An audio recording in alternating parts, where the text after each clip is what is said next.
السلام علیکم ناظرین، آپ دیکھ رہے ہیں کراس فائر اور میں ہوں نوشاد علی خان۔ ناظرین، معاملہ یہ ہے کہ وزیر اعظم کے بارے میں جو وزیر داخلہ صاحب نے بیان دیا تھا، محسن نقوی صاحب نے، وہ اب اپنے بیان سے ایک طرح سے پھر گئے ہیں، کیونکہ وہ یہ کہتے ہیں کہ موجودہ نظام کو کوئی خطرہ نہیں ہے، وزیر اعظم 5 سال پورے کریں گے۔ اب سوال یہ ہے کہ اس یو ٹرن کے بعد میرے نزدیک تو یہ بحث مزید الجھ گئی ہے، کیونکہ ایک طرف وہ یہ ساتھ یہ بھی کہہ رہے ہیں کہ جس نظام کی میں بات کر رہا ہوں، یہ 70 سالہ 80 سالہ نظام جو ہے، یہ نظام جو ہے یہ تباہ ہو چکا ہے۔ اگر نظام تباہ ہو چکا ہے اور وزیر اعظم اپنی مدت پوری کرے گا تو انہیں یہ معلوم ہونا چاہیے کہ یہ پہلے وزیر اعظم ہوں گے۔ شہباز شریف صاحب اگر وہ مدت پوری کر لیتے ہیں تو وہ اس ملک کے اور تاریخ کے پہلے وزیر اعظم ہوں گے جو اپنی مدت پورے کریں گے۔ اس سے پہلے کوئی وزیر اعظم اپنی 5 سال کی مدت پوری نہیں کر سکے۔ کسی کو سپریم کورٹ نے گھر بھیجا، کسی کو جو ہے وہ ایک معمولی سزا دے کے وزارت عظمیٰ سے ہٹا دیا گیا، کسی کو باہر جانا پڑا، کسی کے اوپر وہ ہوئے۔ بہرحال یہ ہم دیکھتے آئے ہیں جو کچھ بھی سیاسی تاریخ میں ہوا ہے۔ یہ اب مسئلہ یہ ہے، سوال یہ ہے کہ یہ یو ٹرن کیوں لیا گیا؟ ایک معاملہ تو یہ ہے کیا وجہ بنی، اور دوسری بات یہ ہے کہ ان کی جو اپنی کنفیوژن ہے وہ کیوں اس حد تک بڑھ چکی ہے۔ کیا جو کسی کے کہنے پہ سٹیٹمنٹس دینے سے یہ نقصان ہوتا ہے کہ کلیئرٹی نہیں ہوتی، یا واقعتاً وہ یہ سمجھتے تھے جو بات انہوں نے کی تھی، اگر وہ اس کو سمجھتے تھے تو مجھے اس بات کی سمجھ نہیں آئی کہ وہ 80 سالہ نظام کی بات کر رہے ہیں، یہ موجودہ سیٹ اپ کی بات کر رہے ہیں، یہ مطلب لوگوں کو مزید الجھانے سے کیا حاصل ہوگا۔ اور بھی بڑی بحثیں چلیں، اب صوبوں کا معاملہ ایک ڈیبیٹ جو ہے وہ تھوڑی سی ذرا اگر جسے کہہ لیں ڈاؤن پلے کی جا رہی ہے، تو ساتھ ہی ہمارے ہاں کچھ اس طرح کی اطلاعات بھی آ رہی ہیں، خبریں آ رہی ہیں کہ گوادر جو پورٹ ہے اور کراچی پورٹ ہے اس کو کیپٹل ٹیریٹری کا حصہ بنا لیا جائے گا۔ اب کیسے بنا لیا جائے گا؟ آئین میں ترمیم کیے بغیر یہ بھی ممکن نہیں ہے، صوبوں میں کے لیے بھی آئینی ترمیم ضروری ہے۔ اس کے برعکس جو عام آدمی کو جو ڈیلیور کر سکتے ہیں لوکل باڈیز، جو کہ فریم ورک میں موجود ہیں، ہمارے پاس آئین کے اندر وہ چیزیں موجود ہیں، قوانین موجود ہیں، صرف چونکہ سیاسی جماعتیں جو ہیں وہ لوکل باڈیز سے ڈرتی ہیں، کیونکہ یہ جو ہمارے لیجسلیٹر ہیں ان کو لگتا ہے کہ ان کی ایگزیکیوشن پاور جو ہوتی ہے، جو ڈیلیور کرنے کی پاور ہے، وہ اگر ان کے پاس چلی جائے گی تو پھر ان کو کوئی پوچھے گا نہیں۔ یہ اس ایک معاملے کی وجہ سے اس ملک کے اندر جو بلدیاتی نظام ہے اگر کہیں ہے تو وہ با اختیار نہیں ہے، ان کے پاس ان کو فائنانس نہیں کیا جاتا۔ اگر فرض کیجئے نہیں ہے تو وہ تو آپ کو سب جانتے ہیں، پنجاب کا حالت دیکھ لیجئے، آپ کے سامنے ہے۔ یہاں مسلم لیگ نون کی حکومت ہے لیکن اس کے باوجود بلدیاتی انتخابات 100 دفعہ بات ہوتی ہے۔ ایسے نظام بھی پروپوز کیے جاتے ہیں جو بیوروکریٹس نے چلانے ہیں، حالانکہ یہ بالکل جمہوریت کے کانسیپٹ کے بالکل اگینسٹ ہے۔ ایکچولی انتظامیہ پہ چیک عام آدمی کا رکھا جانا ہی کا مقصد جو ہے وہ اسمبلیوں کو لانا اور عوامی نمائندوں کو سر پہ بٹھانے کا مقصد یہ ہے کہ بیوروکریسی پہ، انتظامیہ پہ چیک رکھا جائے۔ اگر انہوں نے نظام چلانا تو پھر کیا ہوگا؟ تو یہ ساری جو معاملات ہیں یہ عجیب و غریب شکل اختیار کرتے چلے جا رہے ہیں۔ پولیٹیکل جو معاملات ہیں وہ بھی بس وہ ایسے ہیں۔ کل جماعت اسلامی نے ہڑتال کی کال دے رکھی ہے، گڈس ٹرانسپورٹ والے جو ہیں وہ علیحدہ سے پہیہ جام کی بات کر رہے ہیں۔ بیچاری پاکستان تحریک انصاف جو ہے وہ کہتی ہے، ان کے بیرسٹر غور صاحب فرماتے ہیں کہ ہمارے ساتھ ریاست ستیلی ماں والا سلوک کر رہی ہے۔ یہ سچویشن ہے کیا؟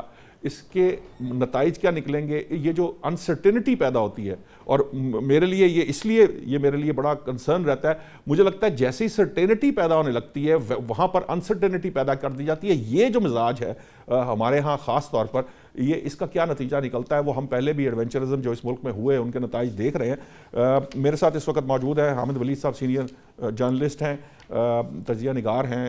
ہم کم از کم ہفتے میں ایک دفعہ تو ہمارے ساتھ ضرور موجود ہوتے ہیں، ان کا بہت شکریہ۔ احمد اویس صاحب، آپ کا بہت شکریہ، پاکستان تحریک انصاف سے آپ کا تعلق ہے، سینئر لائر بھی ہیں، پولیٹیشین بھی ہیں، انٹلیکچوئل بھی کہنا چاہیے اصولی طور پہ، کیونکہ اب وہ جس قسم کی عمر گزارنے کے بعد جس جگہ پر ہیں وہاں ہمارے لیے جو ہے نا وہ ایک لائٹ کی طرح ہیں جن سے ہمیں فائدہ اٹھانا ہے۔ مسلم لیگ نون سے غوث نیازی صاحب ہیں۔ میں تھوڑا سا احمد اویس صاحب آپ کی اجازت سے میں چاہوں گا میں ذرا حامد ولید صاحب سے پہلے ذرا وزیر داخلہ کے بیان پر تھوڑی سی ذرا مجھے الجھاؤ بہت پیدا کر دیا ہے، میں اس کو ذرا تھوڑا سلجھا لوں تو پھر میں آپ کے پاس آتا ہوں۔ حامد ولید صاحب، یہ کیا مسئلہ ہے؟ کنفیوژن ہے، خواہش ہے، منہ زور خواہش جس کو کہتے ہیں جو قابو نہیں آ رہی ہوتی، وہ ہے، یا کسی کی بات اٹھا کے آپ کہہ دیتے ہیں، کسی کے کہنے پہ کوئی بات کر دیتے ہیں، پھر آپ کو اس کی کوئی سمجھ نہیں آتی؟ کیونکہ